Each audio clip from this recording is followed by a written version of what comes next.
You're watching Cobb County's Government Access Channel, TV 23.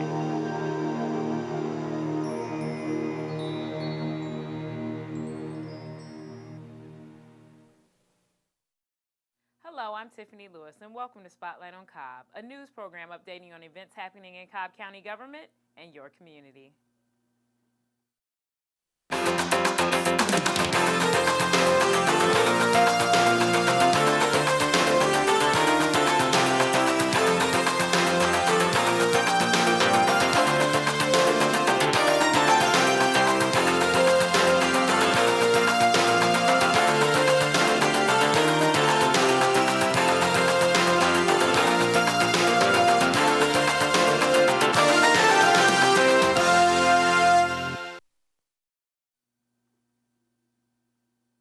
Lockheed Martin recently demonstrated its Fortis exoskeleton to the press.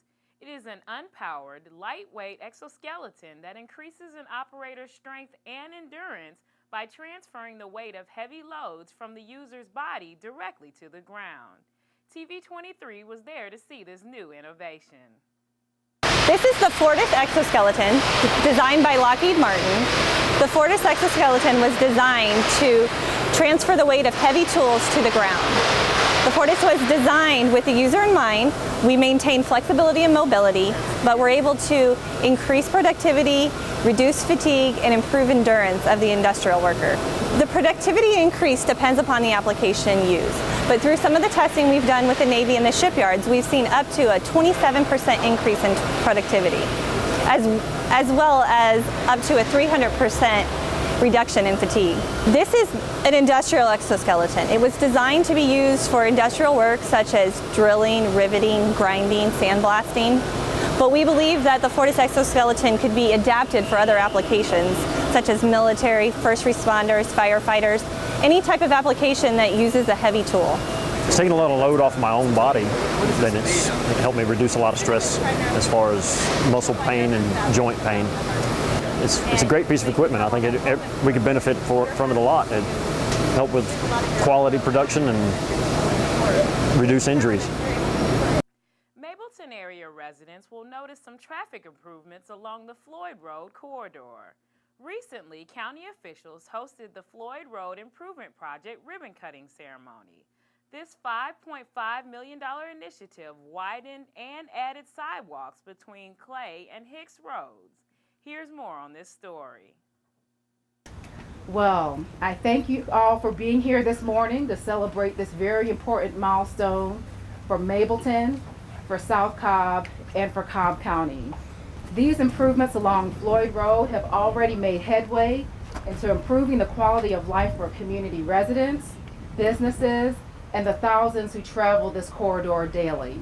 This is one of those projects, like so many of our projects, that it exemplifies partnership, particularly with the Georgia Department of Transportation. Today, we celebrate two projects, both a ribbon cutting and a groundbreaking. The Floyd Road project from Hicks to Clay, which is a $7.5 million improvement, and then Floyd from Veterans Memorial to Clay, a $6.7 million improvement.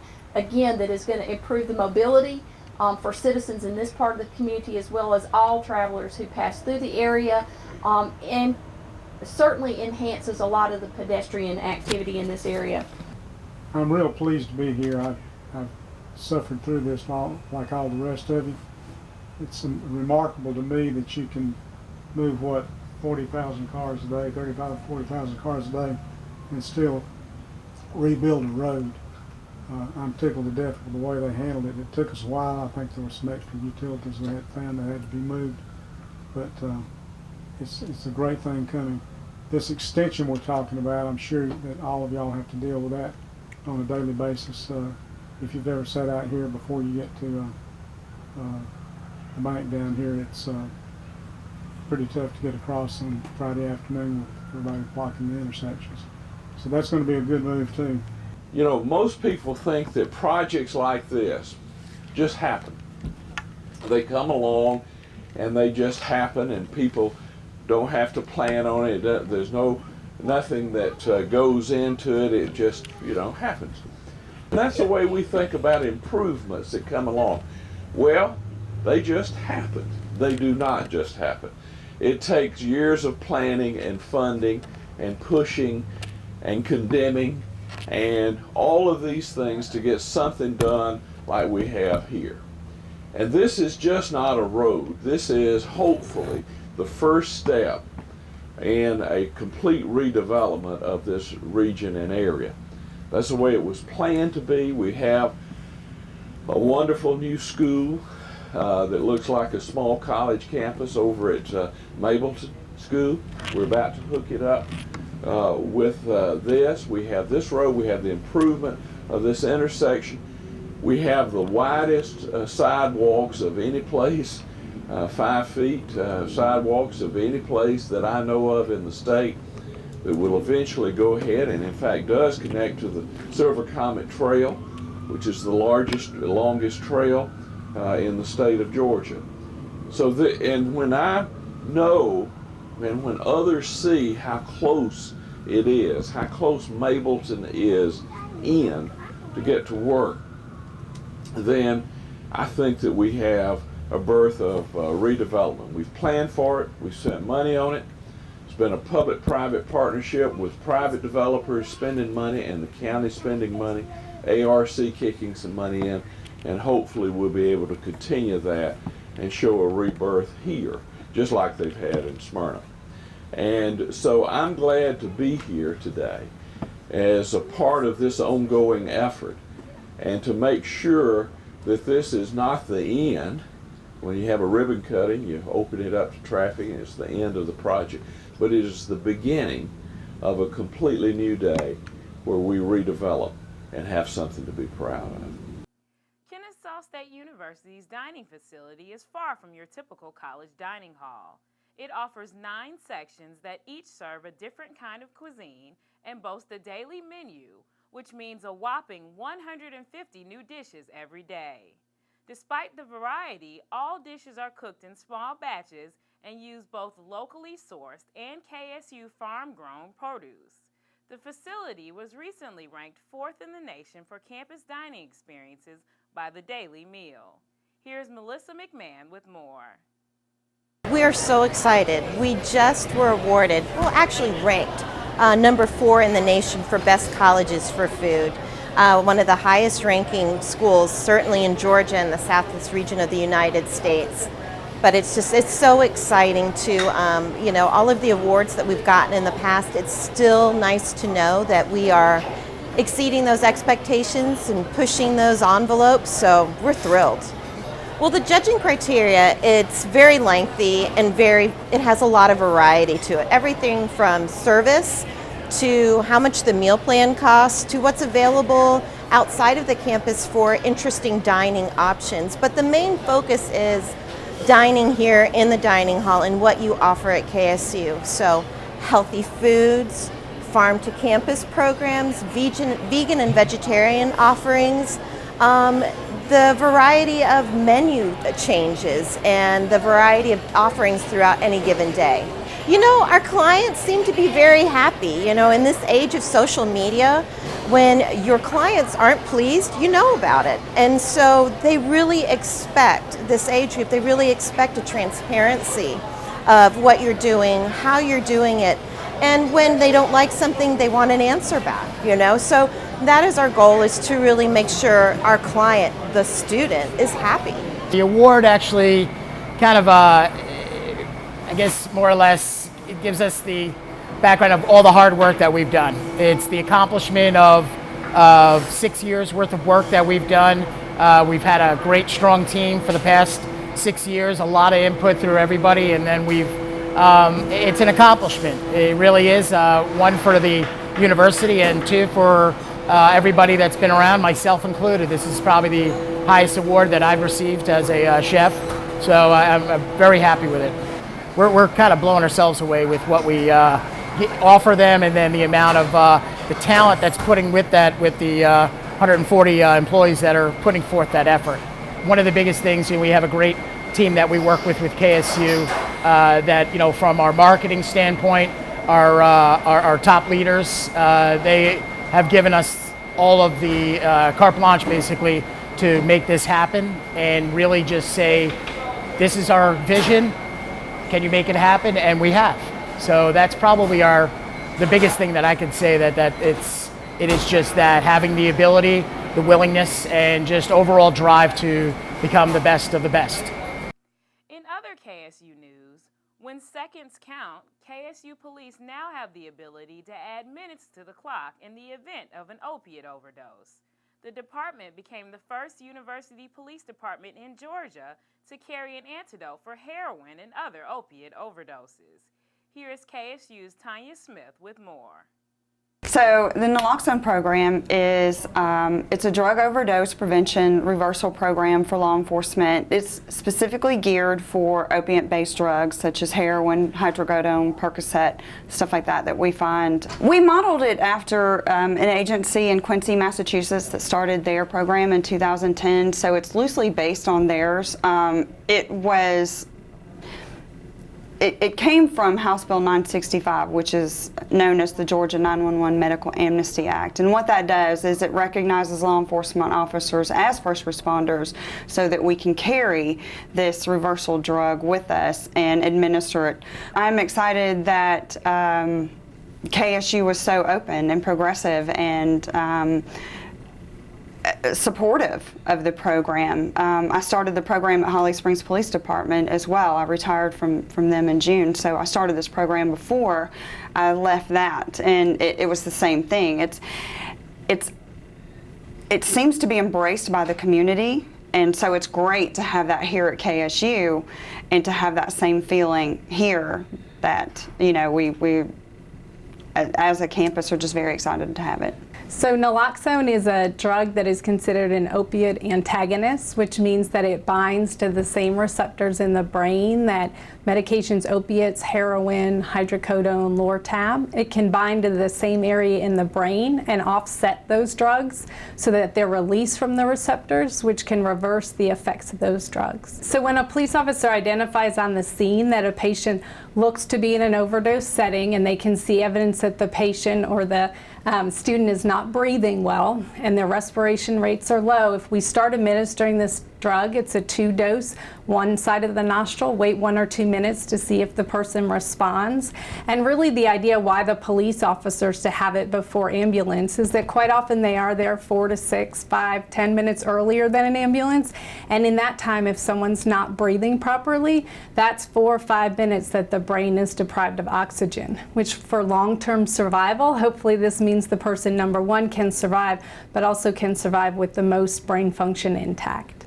So in that aspect, any time you have seconds, never mind minutes, that the brain is deprived of oxygen, that can lead to long-term damage. So the amazing and great part about this medication, naloxone, is if it's given in the setting of an overdose from another type of drug, marijuana, methamphetamines, alcohol, or in a situation that it appears to be a drug overdose, but instead it's a stroke or an infection, this medication won't have any effect on the patient, meaning the medication will be given intranasally, it'll bind to that receptor in the brain, but it can't cause harm if those medicines we assumed were involved are not involved.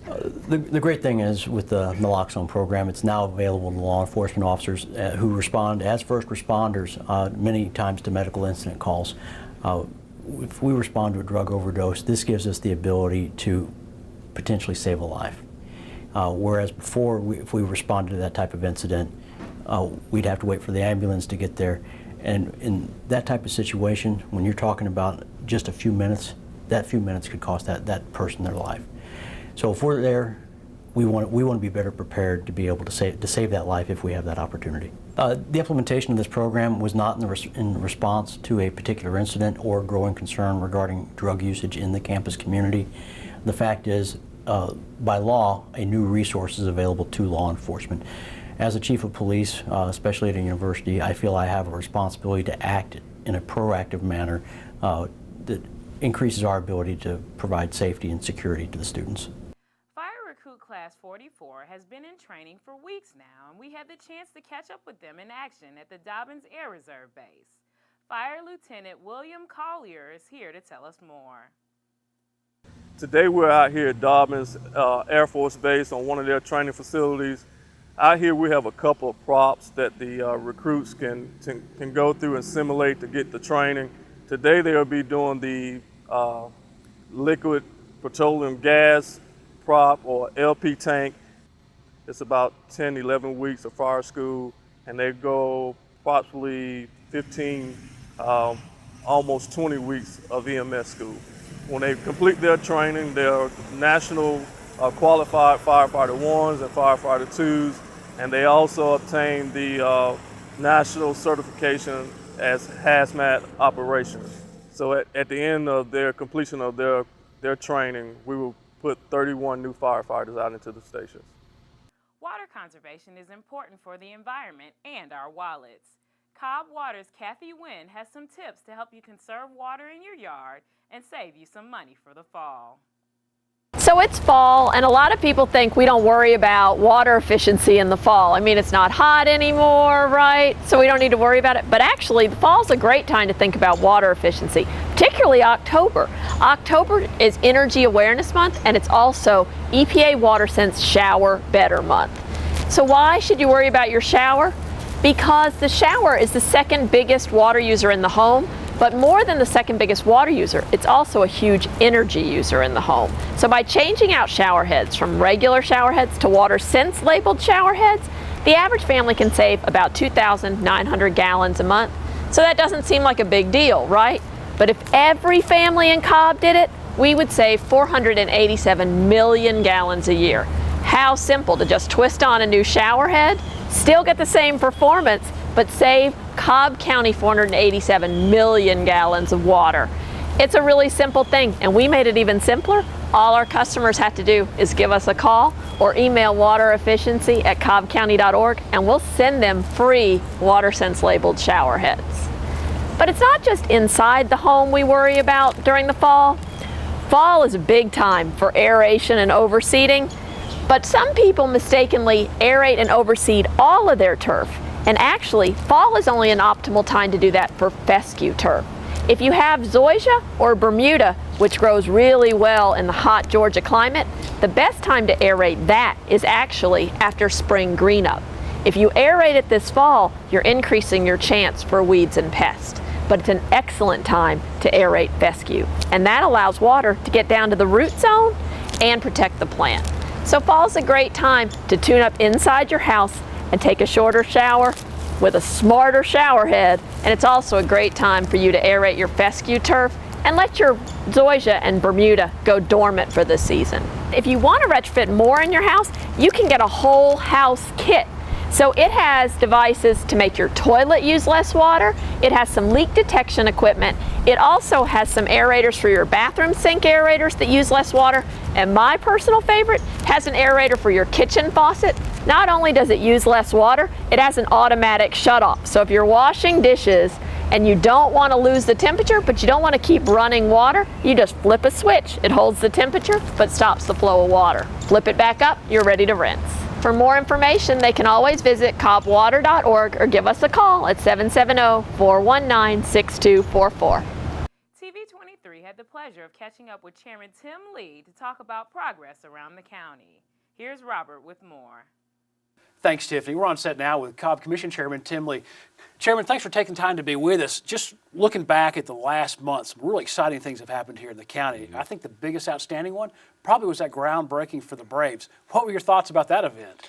Well, first of all, it was a milestone we were all looking for in the whole process of the Braves Stadium being built. But I think that's when it really hit me that this is actually happening. I mean, we've been working hard with a lot of folks, the staff and Braves in the community to get to that point, and to have such a huge event occur in Cobb County, you know, just kind of celebrating a milestone of breaking ground of the new stadium. It was exciting. It was really, really exciting. Well, they made some big news that day, too, because they announced it as SunTrust Park, which is, that's what we're going to be known for, at least for the next 25 years.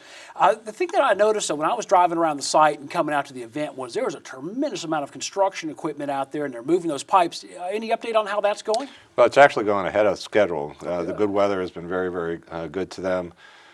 They've been able to move a lot of dirt off the site that they've had to, and of course the good thing there is that through the DOT, both with Georgia and Cobb and the surrounding cities. We've been able to move that dirt with very little interruption to the community around. So I think they're moving a truck a minute or something to that rate. It's really significant. And if you go by each day, you will go by, you'll see a different profile on the property as they not relocate the pipe per se, but they put in new pipe so they can divert the gas, and then they'll remove the old pipe and begin digging down. So we anticipate you'll start to see the actual stadium come out of the ground in January next year. So they're moving along fine. The good weather, hopefully, will stay with us for another 2 years, and they'll be able to get done ahead of schedule. As I recall, one of the big sell points on public funding being involved in the stadium project was that it would bring some economic growth to the county. Are you seeing that? Is there any impact within that district or that area around there that we're seeing some positive returns already? It's amazing, but yes, it is already. Since the announcement in November of last year, values have gone up around the area. And we've seen some significant investment going on by other folks. For instance, I have on the table, there's 2 proposed Class A office buildings coming in our way. There's a couple hotels that are being considered being built, not to mention the projects with the Braves themselves. The entire community seems to be reinvesting, shining their shoes, cleaning up a little bit, getting ready for the arrival of this new huge community. And it's important to understand that their investment is going to be, even just the investment of the public-private partnership is going to return to Cobb County more than we're actually investing in it. So it's a great win-win for us. It's a great win-win for the Cumberland CID, and it's a great win for the properties around that as we have new investment around the stadium. Yeah, it was just a few weeks ago they had a groundbreaking up at McCollum Field, the county airport, for both a new control tower, and then Customs is going to actually have a new station up there as well. And it brought to mind that this brings a whole new level of business service and really customer service to Cobb County. Is this the type of things that lead towards economic development, or something I heard you coin recently was economic expansion? Yeah, recently I've been talking about economic expansion as a extension of economic development. A development is where you're trying to create, if you would, new enterprises within your community. Expansion is where you take what's here and you expand it into bigger and better capabilities. And the airport's a great example. We've over the last several years been moving to more of a corporate environment for corporate jets, and as we made the runway longer and built the corporate hangar, jet hangar to get ready for it, one of the things we learned was that the capabilities of those jets can go from here to Europe, but they had to stop somewhere and it went back. So to make it more user-friendly, more customer service, that's why we needed to go to a Customs so you can come directly into us rather than stopping somewhere else. So that is expanding, if you would, the existing services that we have out there to attract new economic investment. Versus we have in a pipeline now some projects going on where we're actually bringing in new companies, and we consider that to be economic development, if you would. But overall, we're trying to float the entire boat of Cobb County throughout all of Cobb County to make it more attractive for businesses to do business and enable them to, if you would, contribute to the high quality of life that they chose to come here for to start out with. Right. And so we don't want to lose our eye, take our eye off the ball, that the quality of life of the individuals that live here and employees that work here is what brings folks here. Yeah, the low taxes are good, the excellent services are well appreciated, but it's the quality of life overall, however you define it, is what folks find attractive about Cobb County, why they keep coming back. So we're doing what we can to keep it fresh. We also want to look to the future, Robert. The people that are graduating today from Kennesaw State University, from Southern Poly, from Life University, and from Chattahoochee Technical College, they're graduating thousands of young kids, and not to mention not too far down the street with Georgia Tech and the folks down there. There's a great, if you would, a great opportunity for the kids as they grow to come in and be a part of our success. But we have to be responsive to that, to their needs as well. And so we're looking through the economic development and our competitive edge, creating what we want to call a sense of community that's more attractive for kids coming out of college, so they'll reinvest. I kidded someone the other day, I said if we had a reunion for every kid that graduated 3 years ago from a Cobb County school in Cobb County, I'd say that most of them had to commute into Cobb to get there. Right. And we want them to stay here, more important than that. So we're going to start working on our economic expansion, thinking about today's 12-year-old, where will they be in 10 years, and what do we have to do today to create an environment that they'll want to stay in Cobb and call Cobb home. The businesses we're targeting today are working with our school systems to develop curriculum that'll get them ready for jobs that haven't even been thought of. And it's important for us to continue to do what we need to keep those kids once they graduate here. So economic expansion, economic development, economic growth, it all comes in one thing, creating and continue to create quality of life for the businesses and people to work here, and that'll be a focus point until the day, hopefully, that it never actually comes to an end, but we've certainly got to keep regenerating. Now, talking about quality of life services here, there's a very special segment of our population, which were veterans of our military service. Recently, the board approved partnering, I guess it was with the state or the feds, on putting a veteran service center. Tell us about the thoughts behind that and where you guys at on that project. Well, ironically, it started with the airport. The vets came. There was a bunch of veterans that wanted to come to me and talked about the aviation museum and started talking about why they wanted the museum. They said there's a lot of veterans here in Cobb County. And then at about the same time, we were approached by the state saying, you know, there's a lot of vets in Cobb County. And to be honest with you, I was unaware to the extent. But once we dug into it, realized not only are there a lot of vets in the county, but we're surrounding county, and there's not a service location anywhere near here. Really? Okay. So the state asked, is there any way we can partner together? And we said, of course. Immediately stood up and found out what it is they needed, found out that we worked with them over at least 6 or 7 different locations to make sure it was convenient, accessible by the majority of the people they service, and would add value to the vets here in Cobb County who we value their contribution to this country so much. So we worked with the state to find some space just up the street in Powder Springs Station, and we're going to be opening that, hopefully having a soft opening in the next week, really? A grand opening in the next couple of weeks to make that available towards the end of October for veterans and their families to access service levels. We're extremely excited about it because it brings closer to home and closer to the vets of Cobb County is what they deserve, which is somewhere to try to help make their life more comfortable. Those partnerships make a lot of sense, and certainly we'd like to get you back on the show here maybe in the next couple of months to talk about our partnership with Driver's License Services, those two new locations in Cobb, as well as the Managed Lanes project coming up I-75. We've got to get back to Tiffany. Thank you for taking the time to be with us. Thanks, Robert. Well, that wraps up this edition of Spotlight on Cobb. Thanks for watching, and we'll see you next time.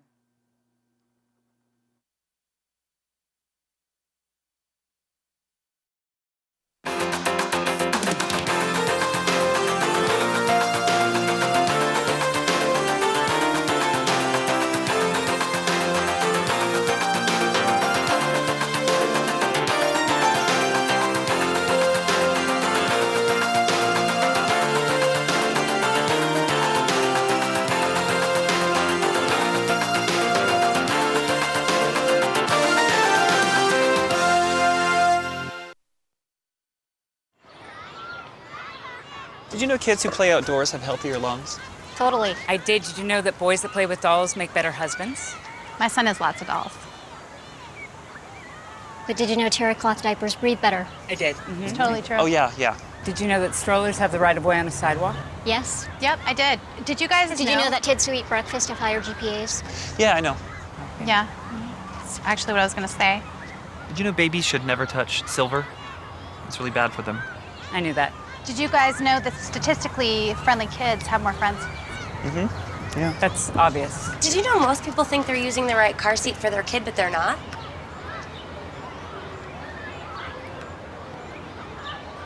Parents who really know it all know for sure that their child is in the right seat at the right age and size. Visit safercar.gov/the right seat to make sure your child is protected. I'm putting that on my blog. I just put it in mine. Brush, brushy, brush, brushy, brush, brush your teeth. Every day and every night. Now it's your parents' turn. Here's what you gotta do. Let them have your toothbrush so that they can brushy brush your teeth. Great job, you're almost done. 5, 4, 3, 2, 1, now stop.